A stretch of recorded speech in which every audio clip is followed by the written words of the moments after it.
Okay, we are live now. Good evening, everyone, and welcome to our monthly AMA webinar. I am Simran from the Gulaq team, and I'll be hosting today's session. We have with us Mr. Vivek Sharma, who would be the key speaker for the session. Welcome, Vivek. Hi, thank you, Simran. Welcome, everyone. Okay, so we have people joining in. We can wait for a couple of minutes so that everybody is in.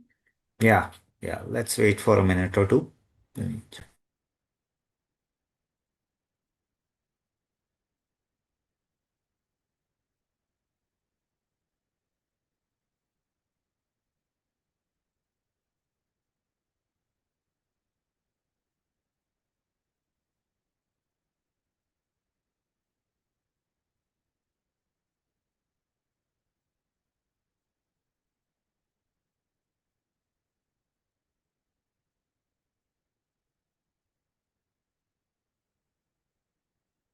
In the meantime, everyone joins. We just wanted to thank you for being here. It's always so nice to see so many of you join in every month. It tells us that you're really following your portfolios and are keen on learning and growing with us. So thank you so much for being here.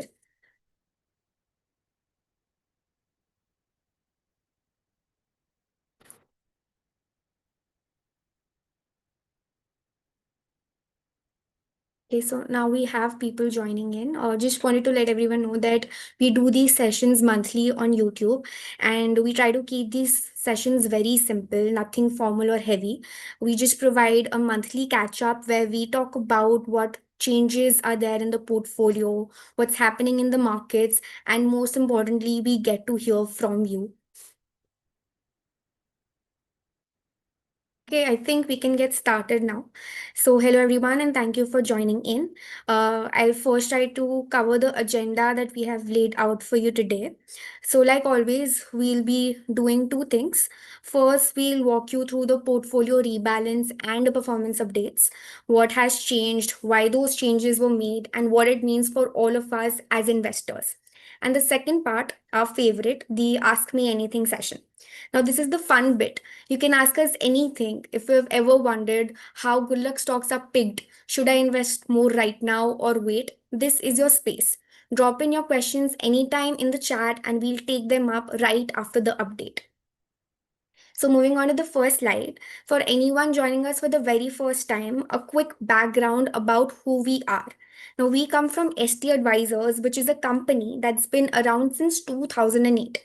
ST was actually one of the first firms in India to use data and quantitative models for making investment decisions.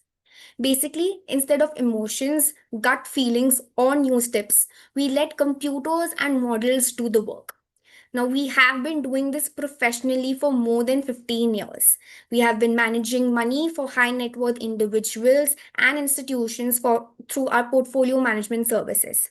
Today, ST manages over 1,500 crores of AUM, operates across 6 countries, and we have been recognized by NSE as well as Member of the Year, Institutional Member of the Year back in 2019.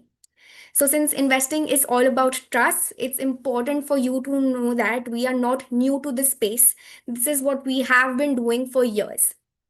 But after all these years of managing institutional money, we asked ourselves a very simple question, that why should sophisticated investing be available only to a few? Why not build something that all of us can use? And that's how Gulaq was born. So we work on the same philosophy, the same discipline, and same research as a PMS product, but it is available to everyone with lower ticket sizes. And there is full transparency and complete control through your small case and pick right platforms. And genuinely, it feels great to say that more than 25,000 investors have used Gulaq portfolios in the last few years. So, yes, it's been an incredible journey for us. Moving on to the next slide, we just wanted to quickly introduce you to our core members of the team. Our founder is Mr. Sandeep Tyagi. He has done his graduation from IIT Delhi and master's from Columbia Business School. He brings an experience of more than 30 years in this industry. And of course, our investment head, Mr. Vivek Sharma, who is also here, he is from IIT Kharagpur and has experience of more than 20 years in the market.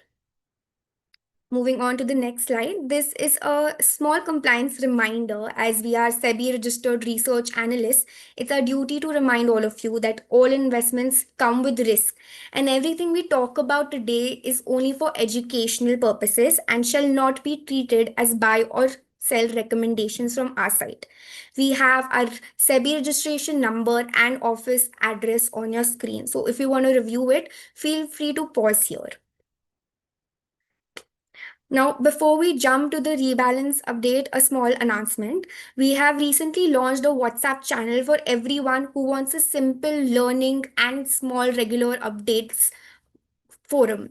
Now, we don't plan to spam on this channel. We just provide bite-sized content that genuinely helps. Last week only, we put out two studies for which we got a great response. One on the power of compounding, and the other one on comparing investing directly in stocks versus investing through a professional manager. Now, what you can also expect from this channel is monthly rebalance reminders. Yes, we know that small case triggers it automatically, but some of the investors, like myself, want that extra nudge or want to know what has changed. So, the WhatsApp channel can be a really easy place to stay updated and connected. The link I will be posting in the chat soon, so you can feel free to join this channel as well. All right, now let's get into the main part of today's session. Vivek is going to walk us through this month's portfolio rebalance, how markets have behaved, how we have performed, what has changed in the portfolios, and why we made those decisions as well. So, listen in carefully because even small changes can be very, very insightful. So, Vivek, over to you. Thank you, Simran. Thank you. So, before give the rebalance update, I'll just take a minute to talk about our gear-based approach because a lot of investors are new here. So, let's talk a bit about the gear-based philosophy. So, the gear-based philosophy is most of the investors do come in gear six because that's 100% equity and that has obviously the best returns over longer run. But over last 1 year or so, people have realized the importance of a balanced asset allocation. Now, people might be doing their asset allocation separately and looking to us for equity advice only, but the other options are available from our side, which are Gear 3, 4, and 5, in which we have different allocations to equity and debt. So Gear 6 starts with at the top with 100% equity, Gear 5 has 80 equity, 20 debt, Gear 4 has 60 equity, 40 debt, and Gear 3 has 40 equity and 60 debt. So if you really are not comfortable with the kind of volatility that equities are known for, then it's best you consider the other portfolios because at least in that the risk and the volatility is going to be lower than in Gear 6 and you'll be able to hold these investments for longer term in that case. So yeah, definitely it will come with slightly lower returns, but the risk reduction is also quite substantial in these portfolios. So if you are someone who has moderate to conservative risk profile, you can consider the other portfolios as well. Here, primarily, we are going to talk about Gear 6 because the equity component in all the other gears is exactly same. It's just the allocation to equity and allocation to debt that changes across these gears. Okay, now moving on to the rebalance update. In terms of large, mid, and small cap allocation in Gear 6, as you can see, we increased our allocation in large caps to 20% and reduced our small cap allocation to 20%. So for November, there's a mistake here. The second last column is showing to be September, but it's actually November. So for November, 34% in large cap, 53% in mid cap, and 14% in small cap. When I say we have done it, it's primarily being done by algos. And this is the result of the algos, and we follow those specific approach. That whatever the algo tells us to do, that's what we implement here. Obviously, there is a risk team, there's a research team who is always analyzing what's happening to our algos, how can we improve these algorithms and the methodology. Yeah. In terms of sector allocation, you can see we had pretty good allocation to consumer discretionary and financials and even energy, and all of these three have increased. Healthcare, again, another sector which we had good allocation, and consumer staples that has gone down. So, and the others like communication services, real estate, and utilities have been at 0% for quite some time now. So, the three sectors that we are most bullish on are consumer discretionary, financials, and energy. And obviously, you have consumer staples where there's some reduction, but we still do have about 20% allocation. Whereas in the BSC 500, it just has about less than 7% allocation. Talking about these factors that we use, obviously there are a large number of factors, but here we like to show the top factors that are there. So uh, in the current market scenario, the maximum allocation is now to value, which is 80%, and rest 20% to quality. Rest volatility, leverage, and momentum has 0% allocation. Now this is specific to Gear 6 returns over the past different time frames. We launched in May 2020. Since then, we have given pretty good 42% returns, which is close to 20% alpha over the multi-cap. Over last 1 year, it has been a bit of a struggle.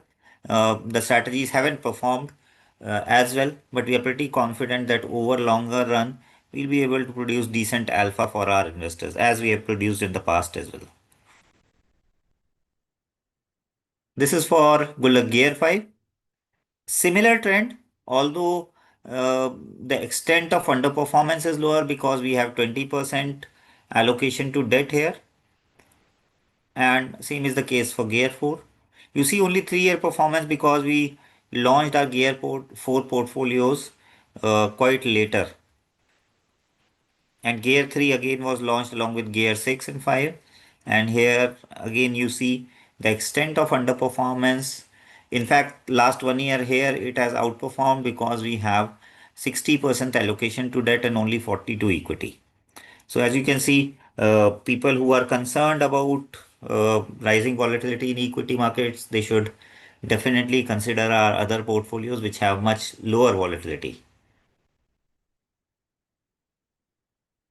This is the overall picture of different gears across different time frames and as compared to the Nifty multi-cap. Although it's not fair to compare Gulaq Gear 3, 4 and 5 with Nifty multi-cap because Nifty multi-cap is 100% equity whereas 3, 4, 5 have some allocation to debt.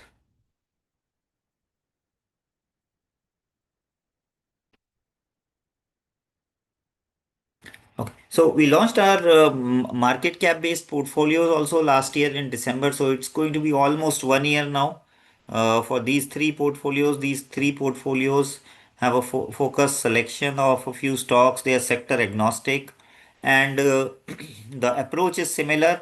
We do monthly rebalancing. It's still a factor based approach.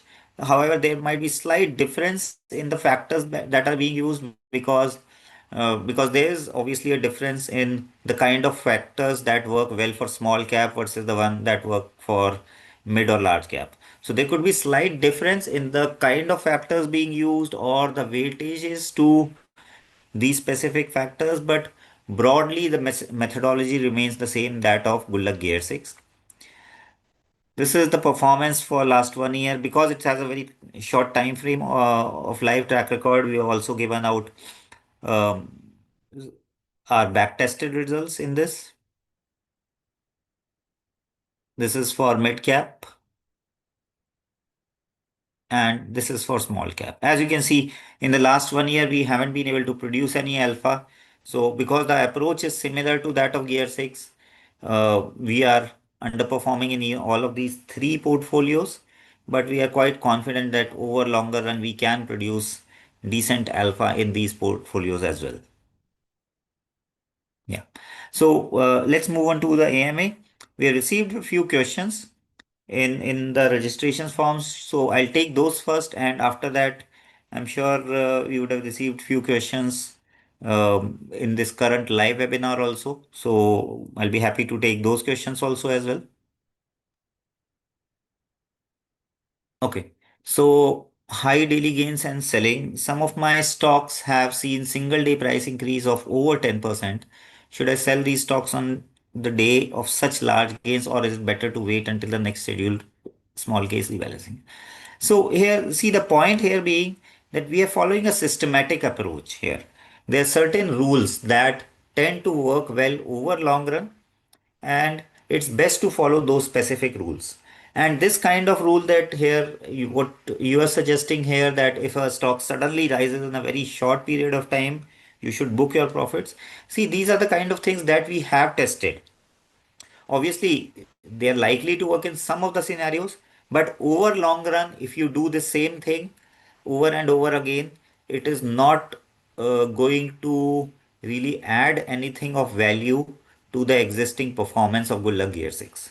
That's what we have seen. We have tried out these kind of things on the opposite side also. If a stock corrects, have a stop loss. So these are the kind of things, a lot of these kind of things we have tried.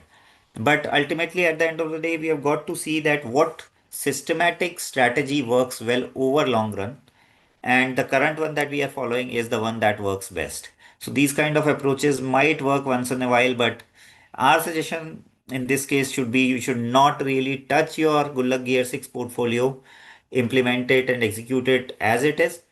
If you have uh, certain views, you can maybe take it in a different brokerage account, and over 1 year or so, do see its performance. If you are able to do well, which very few people are actually able to do well over long run, but if you are the one who is able to do well, you can maybe continue doing it.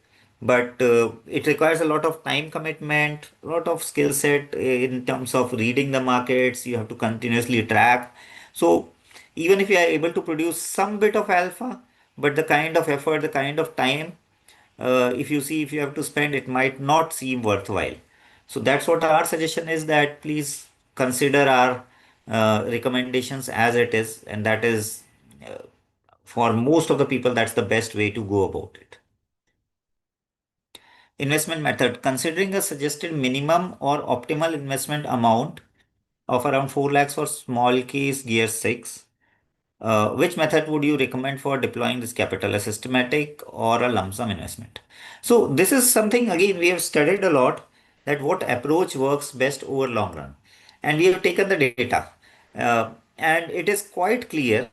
So investments is a game of probabilities. It's not always 100% or 0%. Can you say that the market is going to go up? No, you cannot say with 100% of the certainty. So at times it is maybe the probability is higher, at times the probability is lower, but there's always a probability attached to these kind of scenarios. Now, when you consider systematic investment plan versus a lump sum, if you have the money, uh, the data tells us that a lump sum approach is better. A lump sum approach works better 67% of the times. So that's the probability, that you have 67% probability in your favor that a lump sum approach would do well, but then a 33% probability that it might not do well, right? And what's that 67%? 67% is the probability that market will keep rising from here to up, whereas 33% says it will go down and then it will go up, right? So if you look at the data, the answer is pretty clear. But it's very, very hard psychologically for many investors to invest a decent lump sum amount in the market. And that is why, for many of the investors, the better approach psychologically is that you do a SIP. You break down the funds that you want to invest over, say, next 3 to 6 months, and then invest in a systematic manner. Or it could be a couple of weeks. If you're really eager to invest, maybe break it down into six equal parts and invest over next 6 weeks. But again, if you can handle that kind of volatility, lump sum would be a better approach, just in case you can handle that volatility. So that's where my answer is. Again, the answer is not very clear, because if you can think from the mind, just use your brain, then the lump sum. But if you use your heart, then maybe it's the SIP which is better. Next question, individual stock purchases. The recommendations have been great. If I have additional capital, would it be advisable to buy more of individual stocks already included in the small case instead of investing that additional amount into the small case itself? Uh, okay. So again, I think I have already explained this. In these kind of cases, our recommendation is definitely go ahead with investing in the small case portfolio itself rather than picking an individual stock. It requires again a lot of time commitment. That kind of time commitment, I think the results would be better if you maybe invest in your own area of expertise. You could be a doctor or a marketer or whatever is your profession. If you really want to make more money, I think that's a much better approach that you focus on your profession. You'll get much better return on your invested time, right? So again, here just focus on the portfolio and don't pick stock by stock. Next question is, I've noticed that your recommendations involve selling and buying stocks of roughly equal value. However, when I try to invest additional funds, Gulaq Gear 6 suggests purchasing some stocks that currently have 0% allocation in this month's rebalance. Could you please clarify why these? So I don't think this should happen really. At least the example is incorrect here because the specific stock that you are mentioning, we do have some weightage to it. Although the weightage from last month has increased, but we do have some allocation to this specific stock. So I don't really think this should be the case that we are allocating the algo is allocating some capital to a stock which doesn't we do not have in our portfolio. So yeah, we do have reduced allocation, but this specific stock is still there in our portfolio. And same is with the next question that in current months, rebalancing Kalyan Jewelers was listed for selling. However, it is still appears in the small case app. So it is possible that we asked to sell and it still appears in the small case because we haven't asked you to sell fully. In this specific case, I don't know the exact numbers, but let's say if a stock has 10% allocation last month and we ask you to bring it down to 5%, so there'll be some sell order, but you'll still have it in your portfolio. And in both of these cases, this is actually the thing that both for AIL and Kalyan, our allocations have reduced, but still we do have some allocation in our portfolios. Yeah. So yeah, that's about it. Simran, we might have received few questions, so I'll be happy to take on those questions. Yes, thank you, Vivek, and thank you to everyone who have submitted their questions. I believe a lot of the questions of the people who are watching live would already be answered, but if you have any more questions, we will be taking it from the live chat now, so feel free to post it. Okay, so we have one question that we received before the webinar only. This is a very detailed question that we got from one of our investors, Mr. Amin, who is currently invested in Gulaq Small Cap. Questions are about how rebalancing works, especially around execution, timing, and impact. So I can try to break it down into parts and then you can answer it, Vivek. Sure. Okay, so the first one is when a rebalance update comes in and many investors are executing it around the same time, how does that actually work? Like, how are prices managed? How do we control slippages in such cases? Basically, how different can the actual execution price be from the suggested one? So see, we do have some investors, but here the case being that not all investors rebalance at the same time. So market is open roughly from 9:50 to 3:30, and we don't have the actual data at what time investors are rebalancing, but mostly I would assume that it's throughout the day. And again, the point being that not everyone also rebalances on that day. There are many people who invest on the who rebalance on the second or third or later days as well. So I think it's fairly evenly spread out, and also we are not at really at that kind of scale that it starts impacting our returns. So the slippages, if your portfolio is not too large, the slippages shouldn't be too large. That is one point. And we also do take into account in our recommendations, we do take into account the liquidity of each stock. And this is being done in an algo only. It provides a feedback loop so that the weights are adjusted slightly. So let's say, consider a case where the algo has suggested 10% allocation to two stocks. So the allocation is same, but one stock A is, let's say, very very liquid, and the stock B is very illiquid stock. So when you go and execute that specific 10% allocation, what's going to happen is you're going to encounter a lot of slippages in the second stock, which is quite illiquid stock. So the price that you get or the returns you get, because you'll be encountering these slippages both at the entry and exit. So the slippages could be substantial, and we do take into account this liquidity measure and pass it as a feedback to the algo so that it adjusts. So what could happen is, let's say, if they were just these two stocks and let's say 50%, 50% allocation, the algo will slightly increase the allocations to the one that is more liquid. Because at the end of the day, if the expected returns are also same, I'm going to see more slippages in the second stock. So the actual returns realized would be better in stock A, which is more liquid, right? So we do take into account and these slight adjustments made to the weights because of these. So liquidity, to some extent, we do take into account, and we are not that large also, so that it starts impacting. But I would say if your portfolios are large enough, I would really suggest you to consider our PMS, because in the PMS we ourselves execute and rebalance these portfolios, and because we are able to control those specific orders in a way so that we are able to efficiently execute, our slippages are really really low in the PMS. So if your portfolios are slightly larger size, then I would really recommend you to look at the PMS also. But as I said, if they are smaller in size, then obviously the markets are large enough that the slippage impact should be minimal in nature.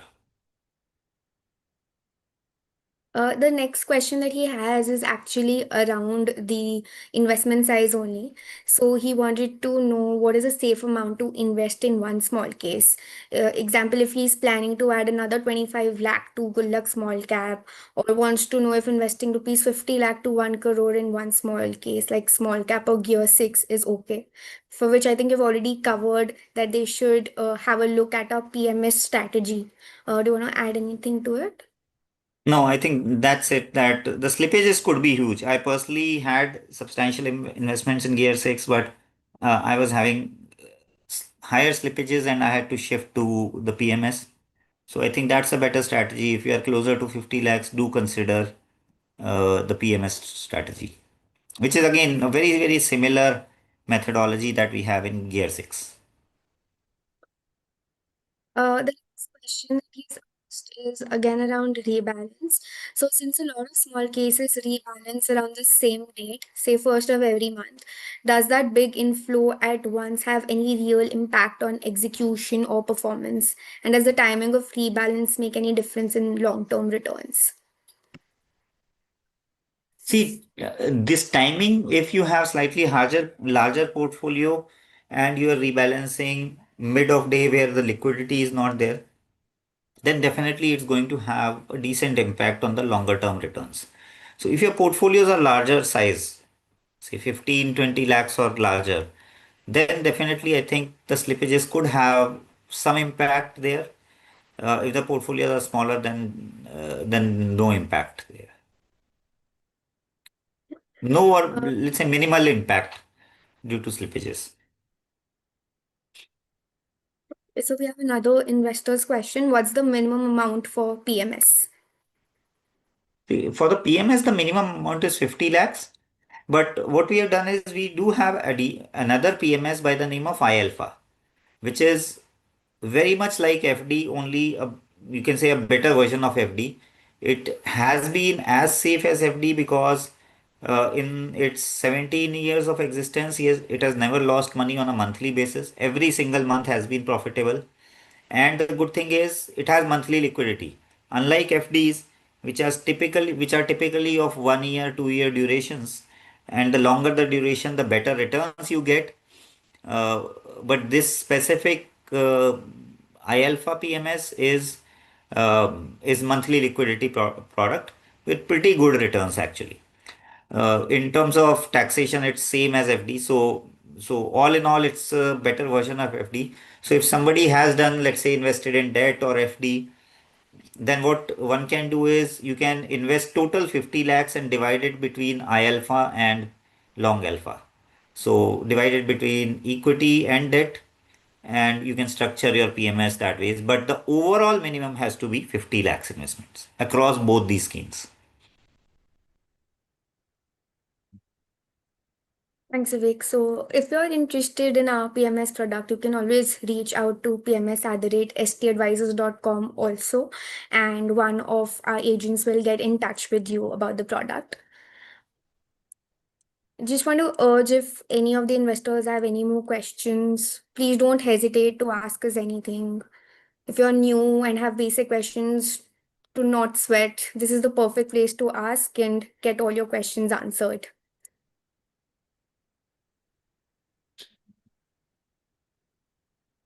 Balaji has commented, thanks a lot. All are asked by me and answered.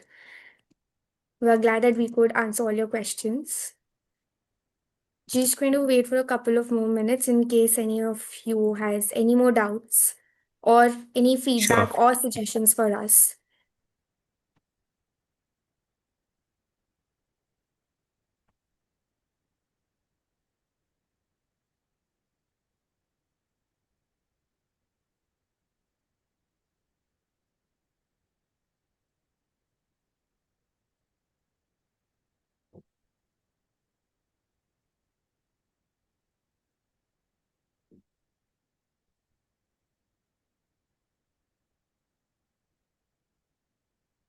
Okay, since we're not getting any more questions, I think we can end this session.